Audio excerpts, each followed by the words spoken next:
حضرت ابو ذر غفاری فرماتے تھے مجھے میرے نبی پاک نے 6 باتوں کی وصیت کی تھی.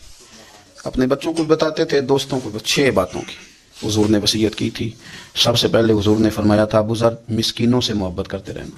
دوسرا نبی پاک صلی اللہ علیہ وسلم نے فرمایا تھا جب بھی دیکھنا نیچے والوں کو دیکھنا، اوپر والوں کو نہ دیکھنا. مالداروں جاگیرداروں پہ توجہ نہ کرنا، ذہن خراب ہوگا. نیچے دیکھنا، غریبوں کی طرف توجہ رکھنا. تیسرے نمبر پر نبی پاک صلی اللہ علیہ وسلم نے فرمایا تھا ہر حال میں حق بات کہنا اگرچہ وہ کڑوی ہو. چوتھے نمبر پہ میرے محبوب نے فرمایا تھا اللہ کے معاملے میں کسی کی پرواہ نہ کرنا. کوئی کیا کہتا ہے کہتا رہے، تم رب کے رستے پہ چلتے رہنا، ملامت کی پرواہ نہ کرنا. اور 5ویں نمبر پر میرے نبی پاک نے مجھ سے کہا تھا اگر رشتہ دار تجھ سے تعلق توڑیں بھی نہ تو جوڑ کے رکھنا، صلہ رحمی نہ چھوڑنا. اور 6 نمبر پر حضور نے فرمایا تھا اللہ کے عرش کے خزانوں میں سے خزانہ ہے لا حول ولا قوت الا باللہ العلی العظیم. حضور نے فرمایا اسے پڑھتے رہنا، اسے کبھی نہ چھوڑنا. اے اللہ